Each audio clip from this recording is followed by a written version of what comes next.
before I.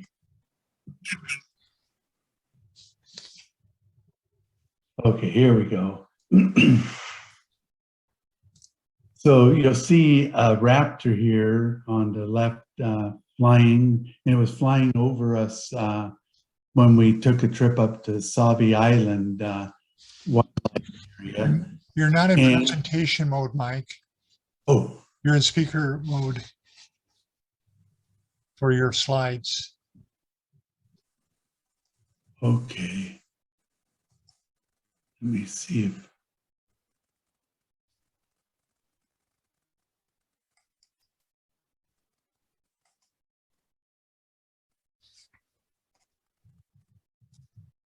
Maybe There you go. there. Yep. Okay. So here we have a raptor on the left here that we saw. And I don't have a name on it because when we get done with the webinar, we're going to talk about this hawk and try to determine which one it is. And I'll just tell you up front that Tim and I and some of our others, we did not get it right. And so you aren't always right when you try to figure out what hawk you see. Let's see if, as we normally do with these, here are some of the birds arriving in the valley now. Now, some of these are year round, but I still put them down because they're seen a lot less in this time of year than they are other parts of the year.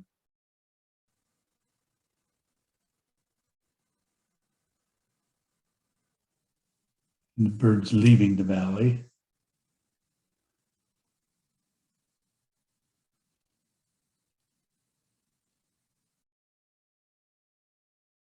Lesser yellows can be seen quite often year round, but now they're not seen nearly as often. The American white pelicans were just coming through on their way migrating south.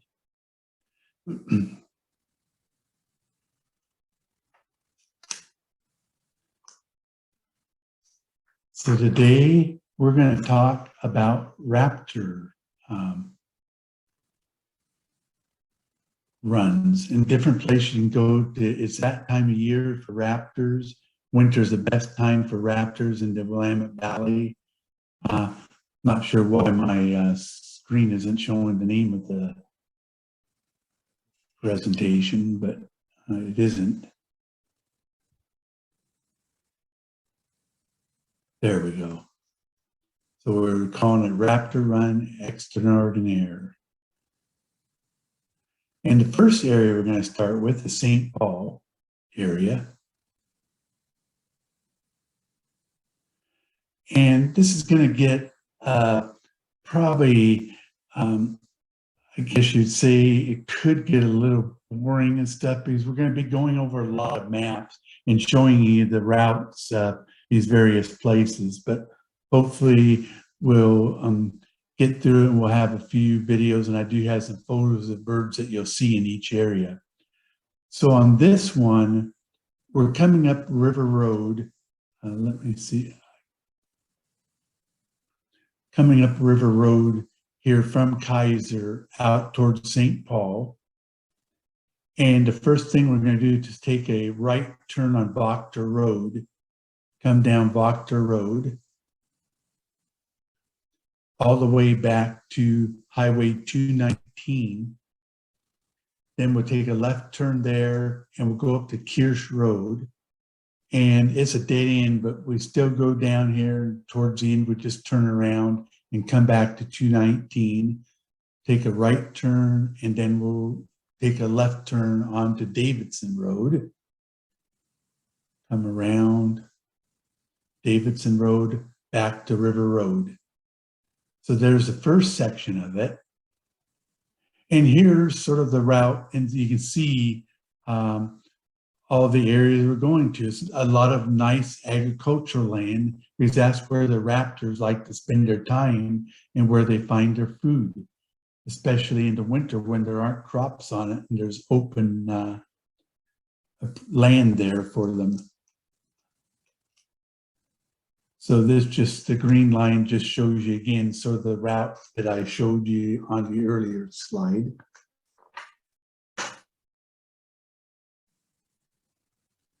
And you'll be seeing this throughout the presentation when we show you this overview of the land. Most all of it's going to look like this with farmland.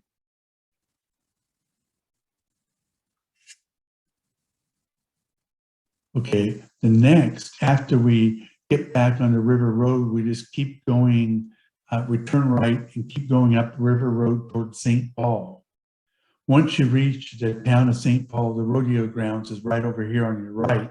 We're going to make a left turn on Blanchard Avenue Northeast. Go down Blanchard Avenue to Riverside Drive, take a right, and we'll come along here, and then we'll take a right turn on Mission Road. Come down Mission Road, and you'll come back to River Road. It's a nice big circle here. You'll be back to St. Paul, and you can either go out this way to the left, or I normally just turn around and go back, and then we take a right on Riverside Drive. But out here, one time in these fields, I saw like 200 robins out in the field. So you will see other birds other than raptors. So here's what it looks like, the city of St. Paul outlined in red here. Hard to see, but here we're just going out this road around and then back down. I turn around, come back out Mission Road. Sometimes in the meantime, by the time we've come around, there'll be something else here. Then you take a right turn on Riverview and follow it out.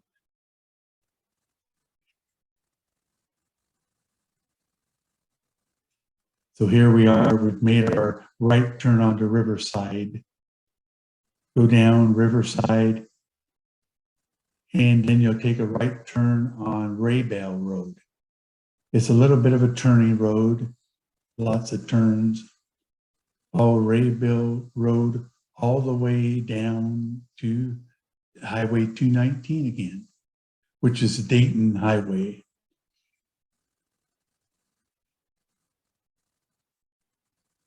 So here's what it looks like. Again, lots of fields that you're going by. Then usually at that point, here's Raybale. I turn right and head back towards St. Paul, and that's basically the St. Paul Raptor run that I do. Here's some of the birds you could see. The usual suspects, the red-tailed hawk, northern harrier, kestrel, and then, like I said, in that one field, seeing hundreds of robins.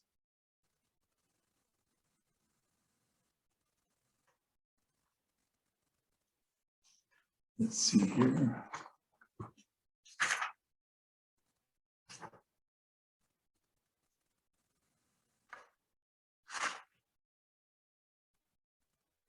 Okay, the next one we're going to do is the Brooks area raptor route.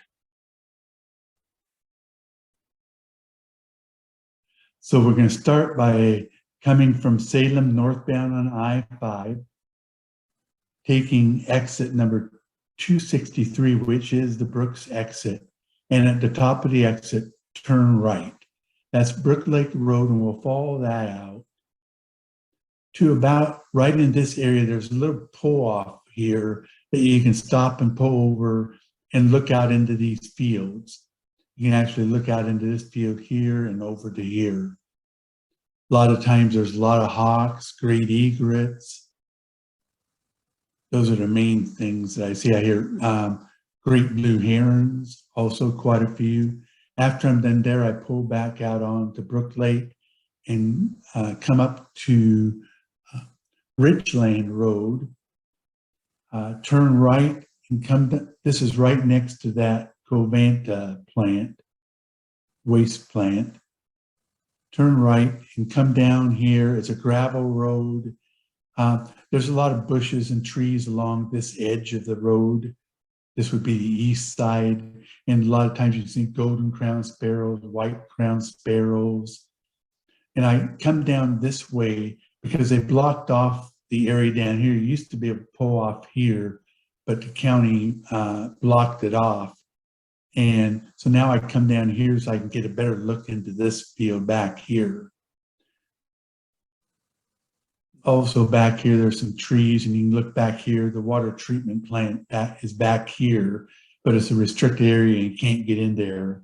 We've asked if we can get in there and they said no so far. So I just come up here and there's a little driveway here that you can just turn into, back up and go back down to get out. Right up here is the gate, the entrance to the water treatment plant. But just before that gate is a little driveway here, and then the railroad tracks is right here. Just pull right into here, back up, and you can turn right around and come back to Brook Lake Road. Next, I take a right turn on Brook Lake Road. I continue eastbound. There's a stoplight here. This is 99E here. And then keep going across 99E on Brook Lake Road. And then you turn left on 59th Avenue Northeast. There's a house right here on the corner. Just drive down here past the house and start looking in these fields, kestrels, red-tailed hawks, both sides of the road. We'll show you here in a second what it looks like. And red-tailed hawks, we've seen rough-legged hawk out in the field. So real good field to see hawks. So here it is. Here's that plant.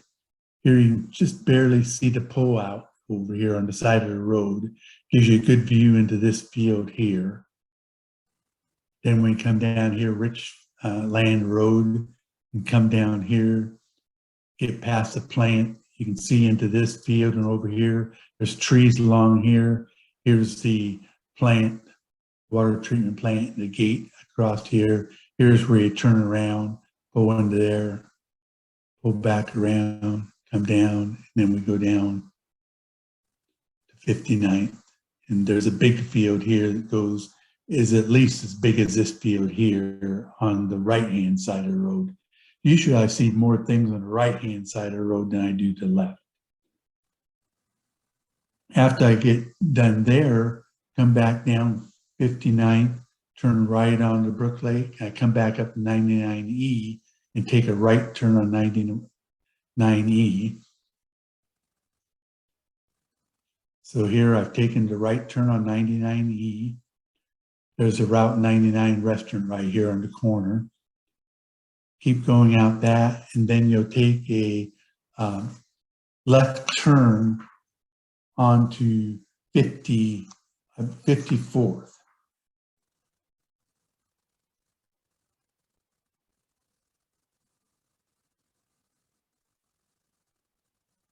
And then you just travel around here. It changes names several times. It turns into Tacoma, and then 52nd Tango, and then finally 50th.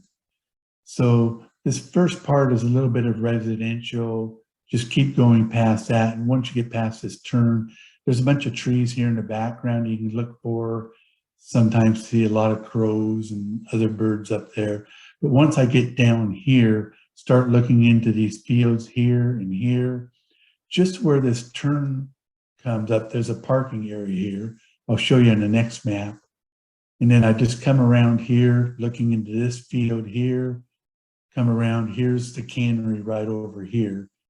Keep going all the way down to 50th Avenue. So we'll show you what that looks like on this map. Oops, I think I went the wrong way. Here we go. So here we made our left turn from 99E to 54th Avenue, kept going around here, get around past the last house here, start looking at this field here, looking into the field here. Here's that little pull out at the corner here. You can sort of just park there. I usually park there and enter the birds that I've seen up to that point. And also look out into this field here. Once I'm done there, just continue along here, keeping an eye on this field and here. Turn right onto 50th. Look into this field and this field, lot of red-tailed hawks and great blue herons here. There's some telephone poles along here with wires, kestrel on the wires. And I just follow this all the way down. And I believe, I can't remember which road it runs into, but it starts with a W. So here's some of the birds you see here. As usual, it's some of the same birds that you'll see before. But we added in the blue heron, and we're wondering, why did I add in this bird? It does look like a harrier, and it is a harrier. It's not a northern harrier. It's a harrier from Patagonia. But the reason I put it in there, just as a reminder, always keep your eyes out for the unusual. You never know what you're going to see out there. So just look for those things that just look out of the ordinary or uncommon, and try to study them to see if you come up with a real rare bird.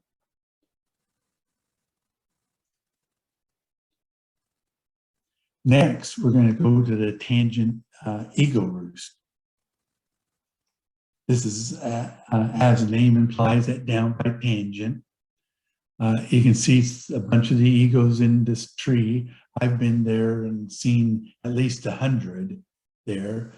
And if I get there a little early, I just drive around the roads, which I'll show you, and you can see lots of eagles in the field, just grazing in the fields, which is pretty cool to see. So you come down I-5.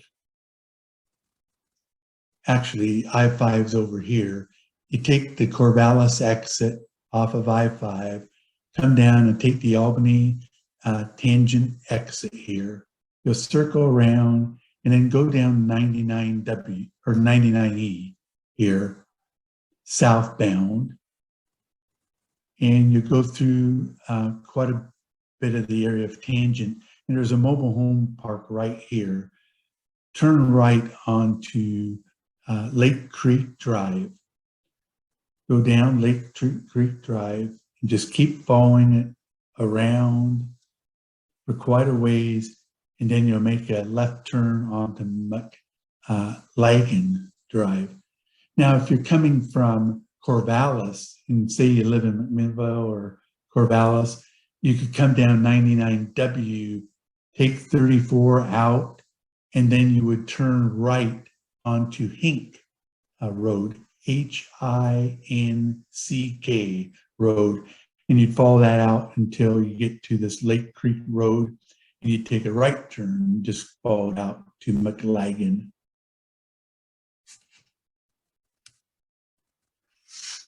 Here's what it looks like. So we go through the town of Tangent. Here's some mobile home court, follow it around. Here's where Hink Road would come into, right through here. Continue around, you go through this forested area. When you first enter this forest area, this is where you'll know that you're getting near McLagan to turn left onto McLagan right here. So here's Lake Creek Road, turn left on McLagan Drive. Come all the way down here to Seward Drive.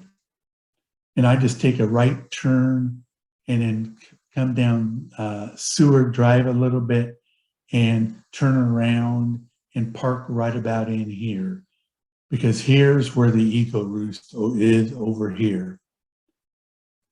This is a private driveway here, so you don't want to go down or anywhere near here. Their mailbox here, don't block the mailbox or anything. There's one parking space where you could park here if you wanted to and scope it out from here. But usually I just like to park here and get out of my car and then look across this way. Also, the nice thing about this is I've had short-eared owls. Here's a nice field and a nice field. Here, I've seen short-eared owls fly right over my car. 6 short-eared owls a couple of years ago. So here's what it looks like. Here's Seward Road. I just parked right in here. And back here is along the tree line is where the eagles come in to roost. And here are the fields where the short-eared owls come to feed. Generally speaking, they're there during the dusk, although you can see them sometimes even during the day.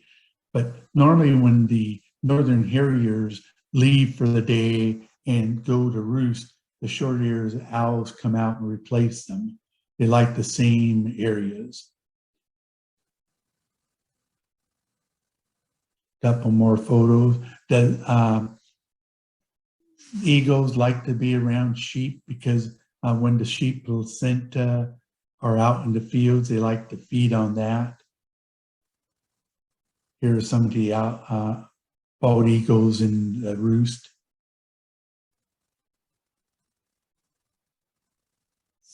And it's basically all about the bald eagles here. Also, you can see harriers and other birds. Nice pair of bald eagles here. Here's a juvenile bald eagle, a bald eagle nest with a pair in the background. Oops, I put another bird in here, Hume's pheasant. Again, just as that reminder to keep your eye out. You could see quite a few things, other things here. So at this point, let's take a look at a video from Grant McComey about the eagle roost.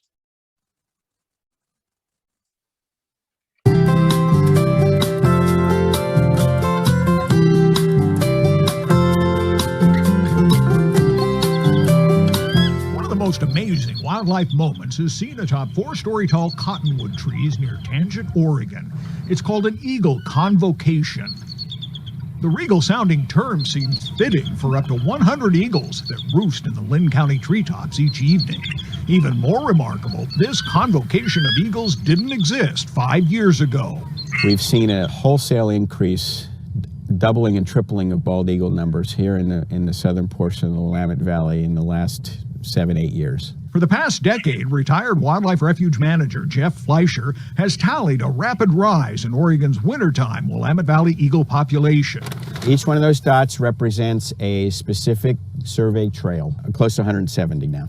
Jeff drives over 2,400 miles of valley roads to count eagles in trees, on poles, in fields, or in flight.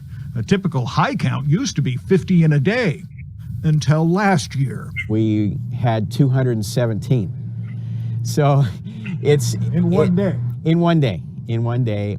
Fleischer leads a Raptor survey project, and he says the reason for more eagles in the Willamette Valley is their diet. During the wintertime, a lot of sheep will die for various reasons, and the carcasses that are left in the field are what the eagles key on, without question.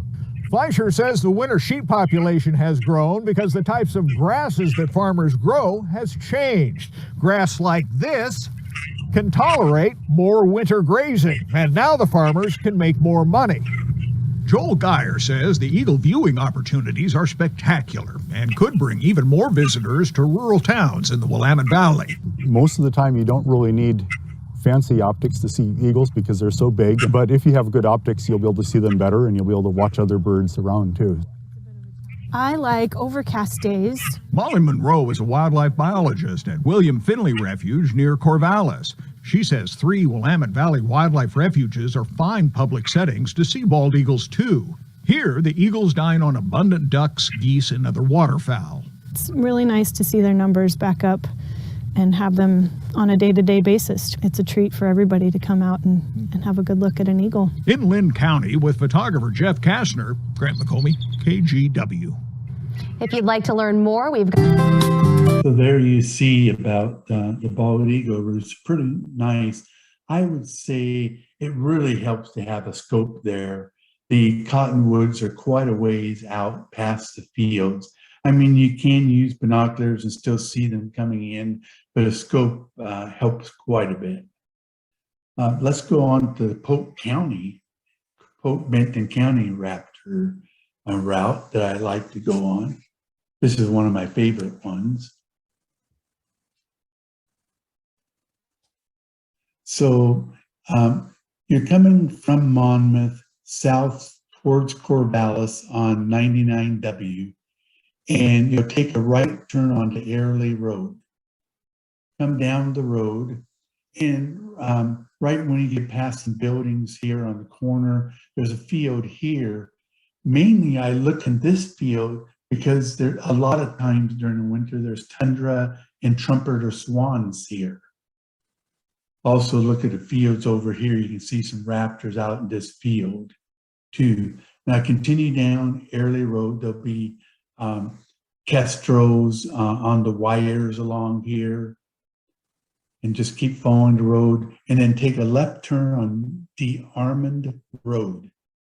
And just follow this DeArmond Road and right in here, keep your eyes out in these fields and the wires and poles because they've seen rough-legged hawks here. Just a few days ago, they saw a prairie falcon. Quite a few things you can see out along this road. You come down further here, although it's a private pond, from the road you can look out to this pond, sometimes see quite a few different ducks and stuff on the pond. And just continue down the DeArmond Road here. We'll get to the next slide. So here it is showing the overview.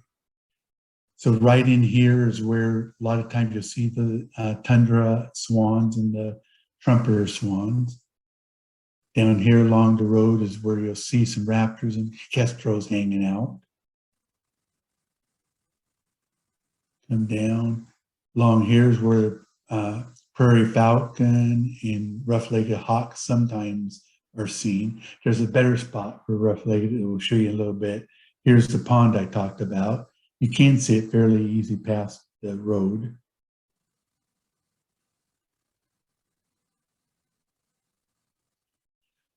So here we are coming down DeArmond Road, and here's the pond. Keep following DeArmond Road around. And once you get around the corner past this Rifle Range Road, it turns into Robeson Road. Keep following Robeson Road, and it'll take you all the way back to 99W. So once I get here, I turn left and keep going back up northbound on 99W, and I'll show where I turn off for the second part of it. So here's this, you stop here, look off into this pond, continue around, and then there's a house here with a barn behind it. There's a pole here.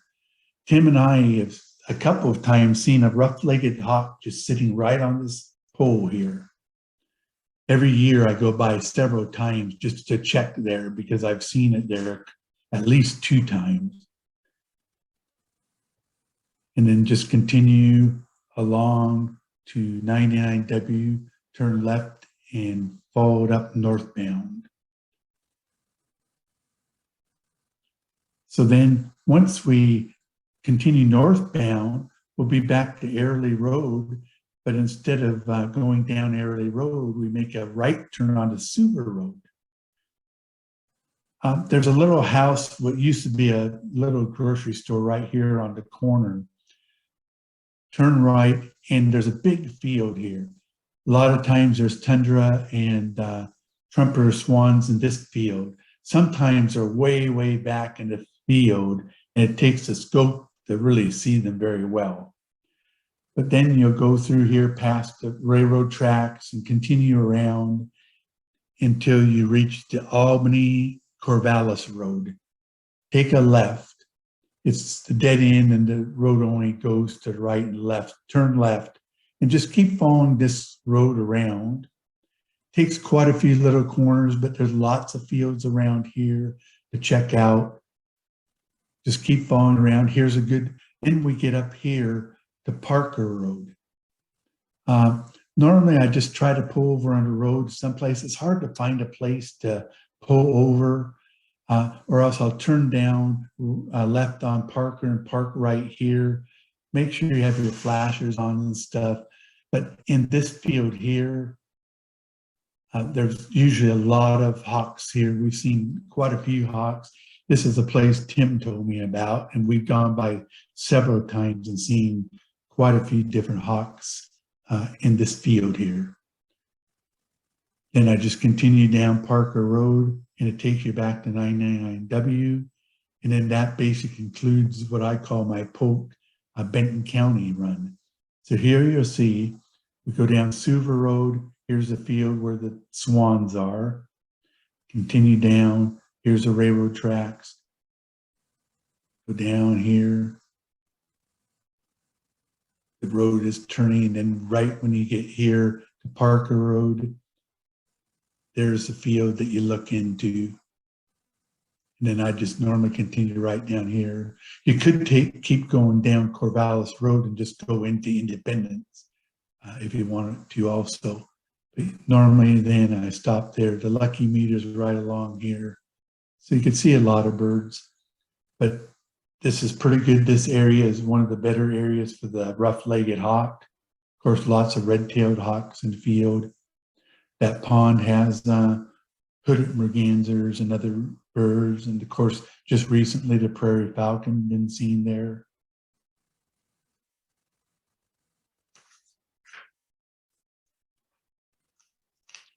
And you notice that prairie falcon, we usually see peregrine falcons around here, but you'll notice that the difference between the prairie and the peregrine falcon, one of the things is the prairie falcon doesn't have any black on it. It also has more of a darker hood, or two of the things that you can sort of pick out between them. To me, the prairie falcon is a lot lighter in color than the peregrine. Next, we'll go to the shed in west of I-5 Raptor route. See how I'm doing on time. Oh, we're doing pretty good.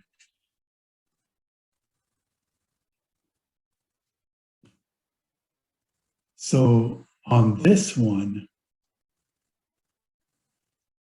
I come down 99E southbound as though you're going to Junction City, and you come down to the town of Shed. So Shed is right here, the little town of Shed. And I turn right onto Fayetteville Drive. Just drive down here. There's lots of fields around here. You can come down. You could go down Green Valley Road if you want to, but normally I come around here and I turn down Abraham Drive. A left turn on Abraham Drive. Come down. Abraham Drive just keeps continuing around until I get to Potter Road. Take a left on Potter Road. So Fayetteville, down to this Abraham that curls around to Potter Road. But there's, as you can see, all kinds of fields here. Oops. Here's sort of the route. But you can see all these fields, just keep looking at all these fields. There'll be hawks all around them. Oops. Here's a house just near the corner here and a house down a little further. But this is Potter Road.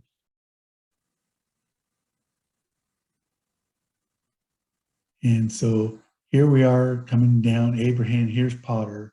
There's a house right about in here. And back here is this field where you can look back here, and this is where the Perugianous Hawk was seen.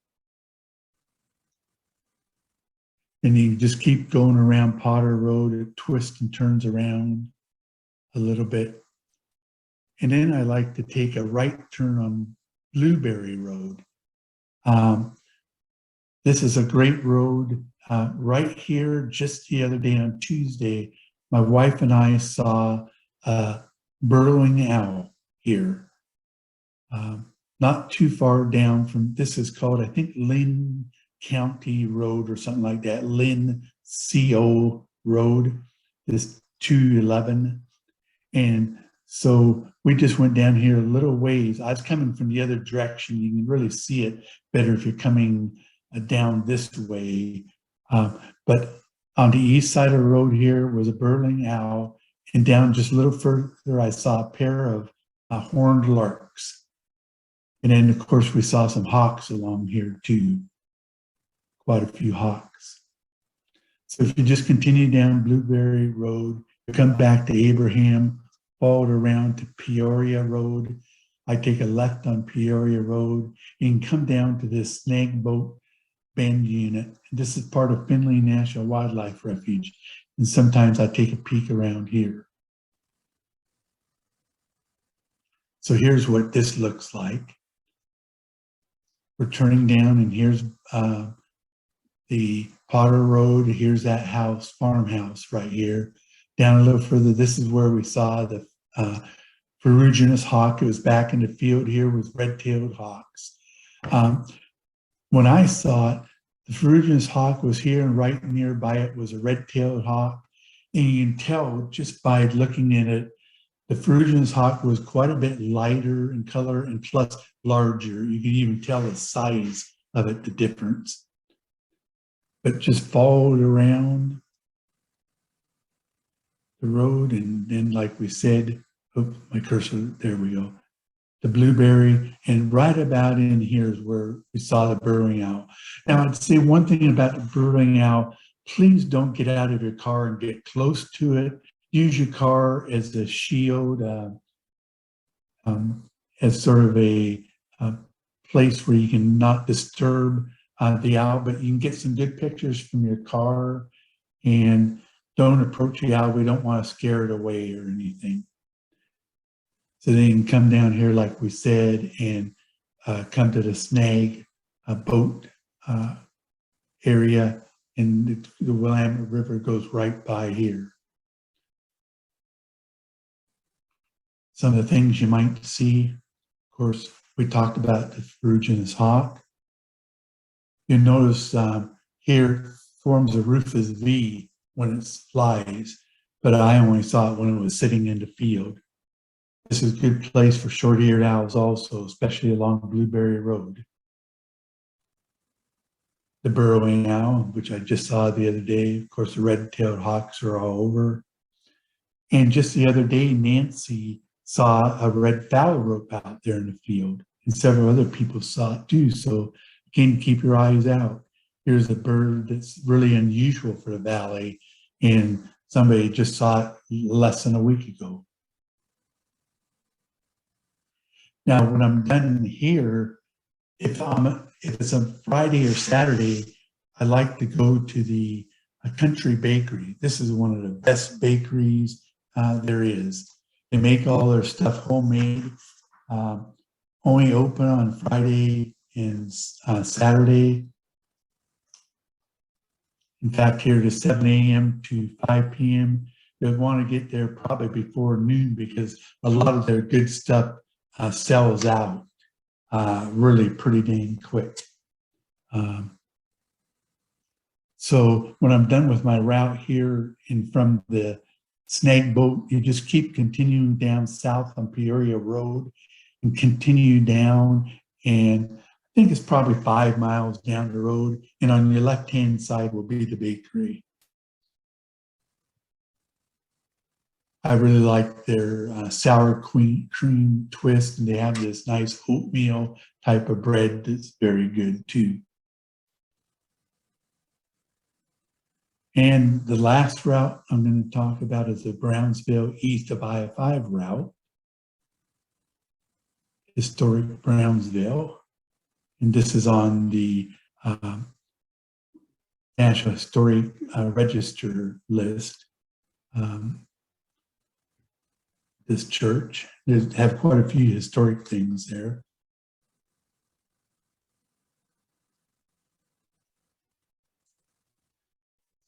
So the first thing, I come down I-5 southbound from Salem, take the Corvallis exit.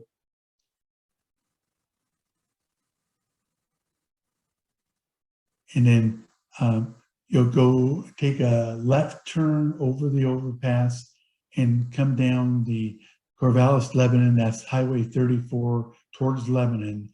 And then you'll take a right turn on 7 Mile Lane. I like going down 7 Mile Lane. And then I take a left turn on Tangent Drive. And then a right turn on Parker. So let's see what that looks like. Southbound. Let's see if I can see. I can forget which exit number that is, but anyway, the Corvallis exit. Turn left as you go, though you're going to Lebanon. Turn down 7 Mile Lane. You can see all these fields along here. My wife and I, this is the route we took the other day. Saw a lot of red-tailed hawks. Came down here, and then here's Parker Road. So then as you go down Parker Road, you keep going down Parker Road, and then you would take a right turn on Glasser Drive. This was one of the best parts of the trip, this strip of Glasser Drive. So you turn right on Glasser Drive and go down. Keep your eyes open here.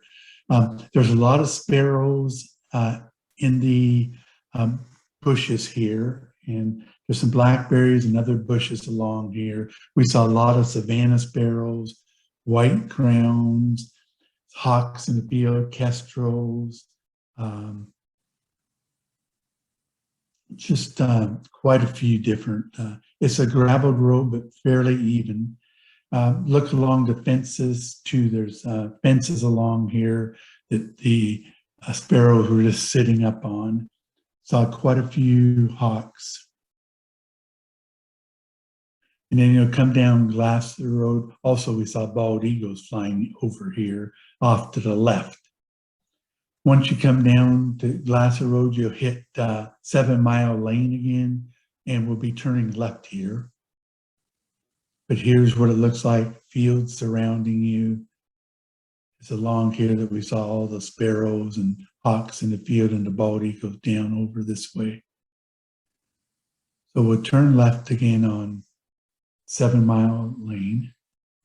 So here we are in Glasser, taking our left turn, follow 7 Mile Lane south, and we'll turn left onto Ridge Drive. And right here is a little farm. It was pretty interesting. They had a big sawdust pile, and there's also a tree here, but there were, of all things, and just what you want to see, there were 22 Eurasian collared doves here, along with a bunch of other blackbirds and stuff in this sawdust pile feeding. Must be a lot of insects or something in there. But that was interesting to see anyways, seeing that many. Look off over here into the fields. We'll go all the way down Ridge Drive and come back to Parker Drive. Turn right on Parker and keep following it down. So here's this portion of the trip. Coming down 7 Mile, past some farms and farmlands. We're turning on to Ridge Drive. Here's the little circle where that sawdust pile was at. We saw some hawks and eagles out here. Turn back down to the right, down Parker Road Drive. Continue down Parker Road for quite a long ways.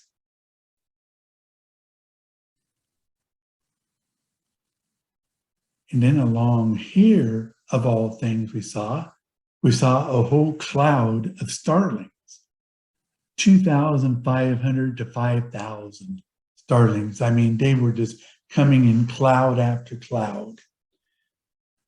And also there were some hawks up in a tree here. Then we make a right turn onto Plainview Drive.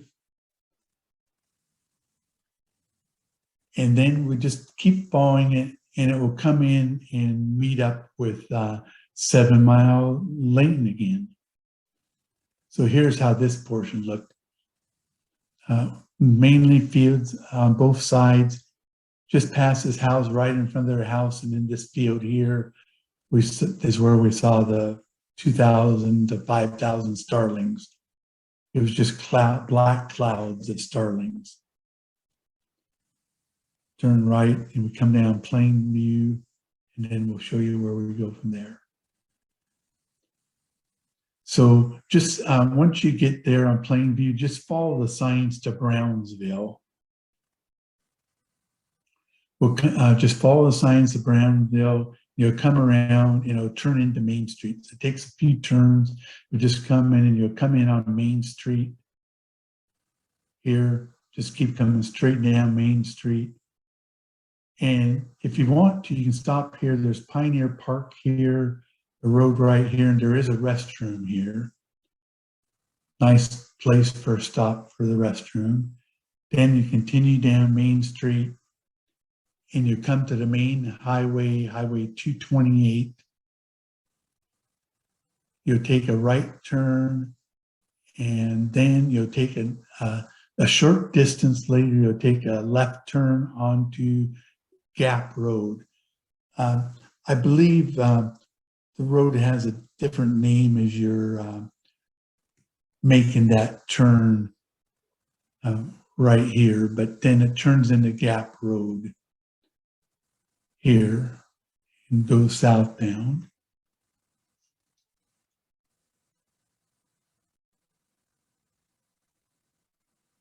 Making sure I'm not missing anything. And I just skipped, since most of this is just city area, I didn't make an overview of this. So we just continue, we're going to, here's Brownsville down here, and we continue down Gap Road. It's quite a ways down, at least 5 miles, I'd say. And then we take a right turn onto Belts Drive. This is a good one. I take this and go here in the summer quite often too. Once I turn here, I stop my car right in here and just stop and roll down my windows and listen.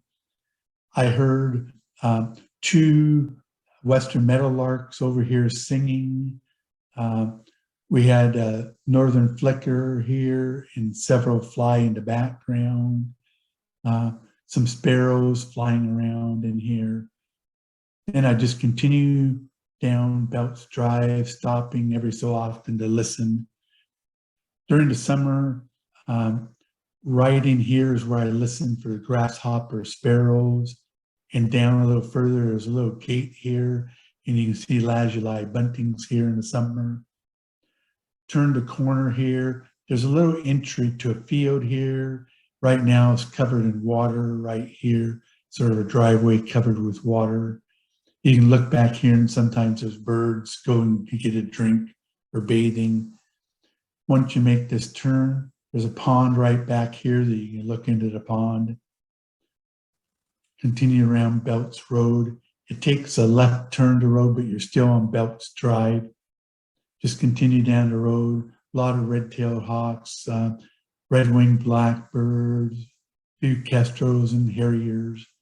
You'll come down here to the road, and if you look off to your left, there's a lot of water out in these fields. And so it helps to have a scope, but even without a scope, I was looking in here and saw 150 Dunlin. There were 2 tundra swans in here real close. Great blue heron, quite a few. Then way in the back were about 80 ducks, but I couldn't make out what they were. They were so far back. At that point, I didn't feel like getting out my scope to look, but there were a lot of cackling and a few Canada geese mixed in here in the front too. So then you just continue down Belts Road. Here's what we're looking at here. Here's Gap Road, and we just made our turn onto Belts Road. I put a stop sign here because I always stop here listening for around this area on this other side for anything. There just seems to be a lot of activity around this area and in these trees. Drive down here. Here's where that little road is, and this usually has water. Take the turn. This is private property, but from the road you can see the pond here, and just look back to the pond. Just back, continue down Belts Road. And once you get down here, here's where we saw, you know, the tundra swans and the geese and the red-winged blackbirds over here, and hawks. Way back in the background were a couple of bald eagles. So then you just continue on Belts Road, and it comes down right along I-5 here. There's a little creek running through here and a lot of blackberries. Sometimes you can have sparrows and a lot of red-winged blackbirds in there. You'll see doves along here. Then I come up here. Belts Road comes right into Diamond Hill Road, and you can even call it a day then and just take the exit and go back up northbound on I-5. Or if you really want to take another little thing, you can turn left down Diamond Hill Road, come down here and look into the wetlands here, the Diamond Hill wetlands. There's a little place with a gate here, room for 2 cars. You can pull off to here and look back in here. You can see some water way back here. But the other day, I hardly saw anything there. I saw 1 kestrel and a couple geese, and that's it. So here's what that looks like. Coming down right next to I-5, field here, some trees. Here's all that, the creek and all the blackberry bushes. Here. You can see the wetlands here, but right now there's only water way back here. In the past, Mike, that's been a great place for the short-eared owls, large numbers of short-eared owls. But to see them, you got to kind of get there at dusk because they're hunkered down during the day. Yeah, and so you don't have a big, you can see here where the gate would be in the road leading back, but it's blocked off and you can't go in here. But if you can get here early enough and park here, you can look out over this wetland, and yeah, short-eared owls. But you don't have very long to see them because it'll get dark pretty fast. So here's some of the birds you can see. Some of the same ones we've seen before.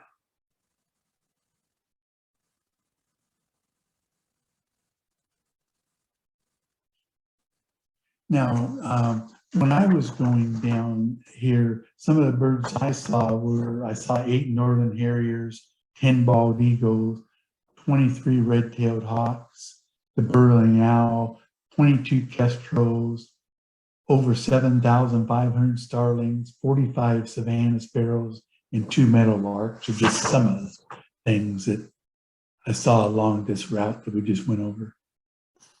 So some other raptor locations, the Klamath Basin is great. Skagit Valley up in Washington, about 5.5 hours from Salem, just north of Seattle. The Cascade Raptor Center, you can visit there down in Eugene, see some of the raptors close up. And one of the best festivals for raptors is the Winter Wings Festival in Klamath Falls in early February. You can go to their website, just Google Winter Wings Festival, and you can get all the information. We're going to show you a quick video here on what it's like in the Klamath Valley, Klamath Basin, but be ready to have your cold weather gear. Stillness at daybreak accompanies an Arctic blast that plummets early morning air to sub-freezing in Oregon's Klamath Basin. A lonely time when only headlamps for miles pierce the darkness on a quiet back road near Bear Valley Wildlife Refuge. There's one. Right over your head, Jeff, coming right over the road. Here we go. Look at that. Dave Hewitt says there's no better time to tally the dawn flyout of bald eagles. Just starting to get light, and you can see 40, 50, 60 eagles get up and kind of thermal above and soar, and then just kind of glide right down across, right over top of you. Here comes another one. Bear Valley is an eagle night roost. Distant stands of old-growth timber provide critical resting habitat in the dark. But when daylight strikes, eagles take flight to search for food. Thrill of the hunt without a gun, you know, you have your binoculars and you might see 60 bald eagles, you might see 10, it Right. varies, and one may just fly right over our heads. Pretty interesting way to start your day. Yes, yes. Doesn't get any better than this, I don't Right. think. It's just great to come out here early and watch them as they go out to feed in the refuge. Up to 1,000 eagles arrive on the Klamath Refuge from as far away as Alaska. The big birds join hundreds of other raptors in an age-old predator-prey game. Dave Menke says they come here following their food supply, up to 2 million ducks, geese, and other waterfowl. Is this a buffet table for the eagles? Absolutely. Smorgasbord or whatever. This field, almost guarantee you, will not be this way a week from now. It'll be another field. They'll move on. Menke says there are awesome sights to see across 170,000 acres of state and federal wildlife refuges in the Klamath Basin. Auto tour routes make the travel easy, so be sure to check in at refuge headquarters, where free maps and brochures will set you on the right track to enjoy the show. We get a period when it freezes in December, and we might get open water in January and February, and the birds, the eagles particularly, respond accordingly. They'll stand on the ice and utilize waterfowl. Eagles on telephone poles, on irrigation equipment, in farm fields. We've seen them on the ice. There's endless opportunities to observe wildlife. On the Klamath Wildlife Refuge with photographer Jeff Kastner, Grant McColmy, KGW. And the Klamath Basin is one of the best places, and going down as far as Doris, California, and all the fields around there, golden eagles, all kinds of different hawks, and lots of bald eagles, as I said. Now, when we started this, we saw this bird here on the very opening slide of the presentation, and we're going to try to decide what the heck is this bird.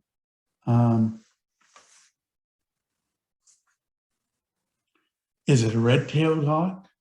Is it a rough-legged hawk? Maybe a red-shouldered hawk, or it could be a Perugianous hawk. Sure has a nice white tail here, like a Perugianous hawk.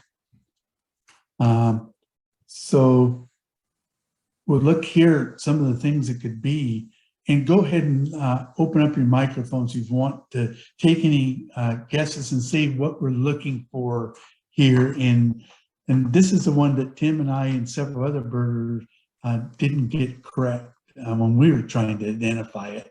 We were positive it was this one bird. So do we have any takers? Yeah, Kathy made a guess in the chat. She said it's a dark morph Harlan's red-tailed hawk. Okay, and then why would Kathy, why would you say that? Kathy, you want to defend yourself? Is she still here? I think we might have lost Kathy. Oh, no, she's here. I'll ask Kathy to unmute. If you want to, Kathy. Sometimes she's on her PC and she doesn't have a mic on her. Oh, that's right. So let's go over a few tips here. The first thing, and what we thought it was a Perugianous hawk at first. And here is the Perugianous hawk here. It had a white tail, but you don't see any rufous V forming when it's flying. We did see it in flight, as you can tell by the photo. But some of the other things is the wing shape isn't right. You can see how long these wings are here, and it's not nearly as long here, because the Perugianous hawk is one of the largest hawks in North America. And let's see, also there's no white crescents here near the wrist. Here, normally there's a white crescent white crescents here and this one doesn't have any white crescents. Would be another thing. And let's see here. Let's go down to the rough-legged hawk, which is this one here. Well, you see the banded tail here for one thing, but its wing shape isn't right either for Perugianous hawk. Little longer and a little longer than even the red-tailed hawk. And there's banding here on the primaries, where normally there isn't on the red-tail. And let's see. And there's a mess. You can see it's a little messier here. The brown on the breast and wings here is a lot messier than here. And as Kathy pointed out, that this is a red-tailed hawk, a dark Harlan's morph. They do have white tails. So the eBird reviewer got in touch with us and said, well, we think you have this for these reasons. And, so it turns out instead of being a Perugianous hawk, it's we were basing, to tell you the truth, that's what in my classes why we say don't place too much emphasis on one or two features. Look at the entire bird. So we focus a lot too much on the tail, white tail, and some of these patterns, the white in the wings. But we didn't see the Rufus V here. This is a lot lighter up through here. We didn't see the white crescents up in through here. So there was a lot of other things we could take in consideration. And I think the big thing is we didn't take in consideration how long the wings are here on the Perugianous versus the red-tailed hawk here.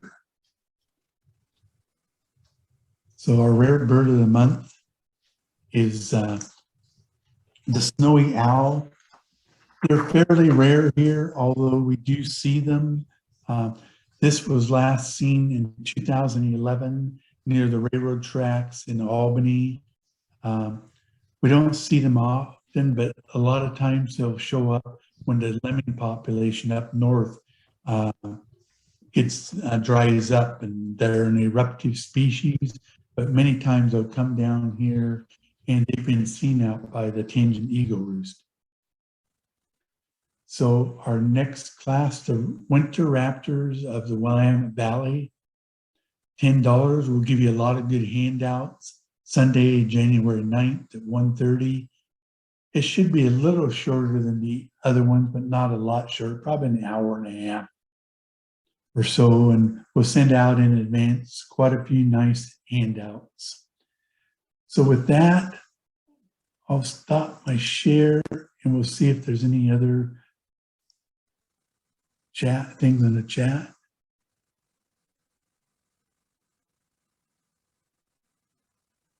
Yep, a lot of these locations, Tom said a lot of these are in the Willamette Valley Birding Trail pamphlet. You can get that online. Just look at Oregon Birding Trail, Google that, you can come and see the list there and download it. Wakanda Road was that road that when we're going through Brooks and going down 50th Avenue, the road we run into is Wakanda Road. Thanks, Bergen. And let's see. And you can unmute yourself if you'd like.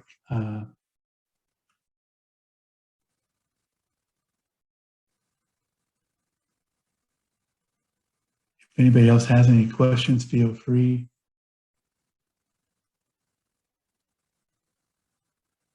Of course, as Kathy mentions, the dark morph of the rough-legged hawk and the Perugianous hawk are both rare here. If you want a better chance to see the Perugianous hawk, go down to southeast Arizona, down in the Sulphur Springs Valley near Wilcox. There's quite a few of them out in the fields there. So, okay. Well, this time then we'll go ahead and we'll end the seminar, the webinar, and we'll hope everybody gets out there and can go on these routes and see a lot of the raptors. This is a great time of year. December is a good time, but January and February are even better. So thank you everybody for attending, and we'll see you later. Thank you, Mike. Thank you.